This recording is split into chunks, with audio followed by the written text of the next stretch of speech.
This is my presentation on the history of Middle English and how it developed over time.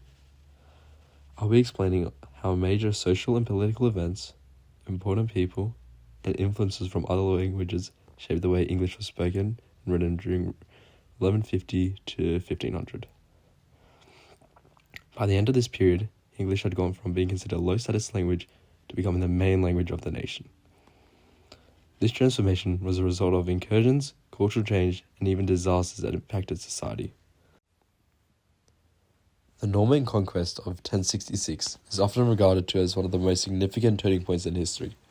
After this, French became the language of court, nobility, and the law, while English was pushed to the background and used mainly for common folk. Later though, English gained an upper hand during the 100-Year War and the Black Death. These events, which affected English language, helped French dissipate, which firmly established English as the main language. The chronology of events clearly states how language serves as a depiction of events. The 1150s marked the end of the Old English era and start of Middle English. Subsequently, people began to develop and adapt English dialects. Regional splits between North and South began to emerge. This is heavily inspired by an earlier Viking settlement and varying contact with the French and their language. A key milestone came in 1476, when the printing press was introduced by a famous English gentleman named William Caxton. This invention was extremely beneficial, as it enabled the wider republishing of books, which marched English towards standardization while aiding in the fixation of grammatical elements. This set the stage towards transition to early modern English. During this period, there were some key people who contributed to the development of the English language. Most noteworthy is Geoffrey Chaucer, who through his work of the Canterbury Tales gave the London dialect literary importance. Another remarkable figure is William Caxton, who, as previously mentioned, invented the printing press, which had led the publishing of books as well as standardizing English language in the process. Wycliffe also contributed greatly by providing a Latin to English translation of the Bible, and in the process made the scripture available to the common folk, which challenged the church.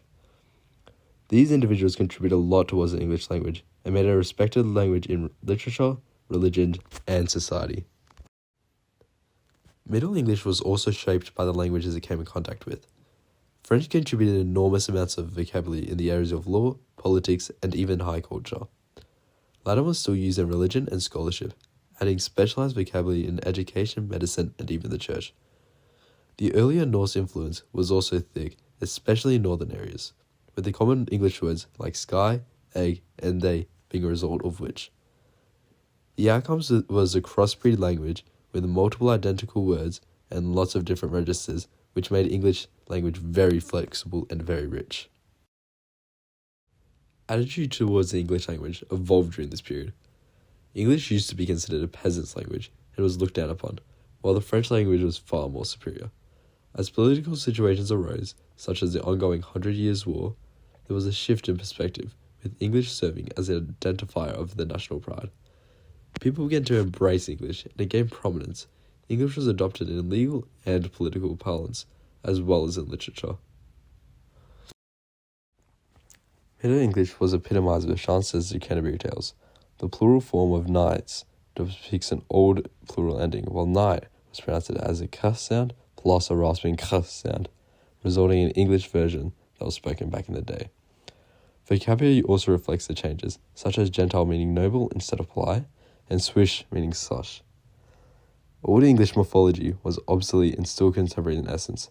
Air endings in love death still existed, along with the transforming eclept in past participle. Spelling was still improvised later stages, without set standards after the emergence of the printing press. So far, without a doubt, Chaucer's writing encapsulated English during the transitional period. Another avenue to investigate changes in language during this period is by studying incursions. The Vikings' invasion in the 8th to 11th century not only introduced new words in Old Norse, but also brought pronouns they and them, helping to reduce the inflections of Old English grammar. The Norman conquest in 1066 had an even greater impact, English losing the war to France and being permeated with new French vocabulary for law, government, culture, as well as French now becoming the language for elites for centuries. Religion also exerted influence, with the church advocating for Latin in education and worship, with English being the language for the mundane, until Wycliffe's Bible translations sought to turn that tradition on its head.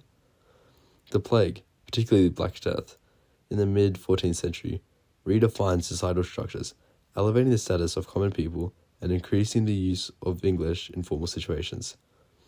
All in all, these incursions highlight how cultural and societal upheaval inevitably drive change in language. These changes throughout the centuries strayed from being purely Germanic and evolved into a hybrid of languages, including Germanic, Romance, and Classical. Thank you for watching and listening.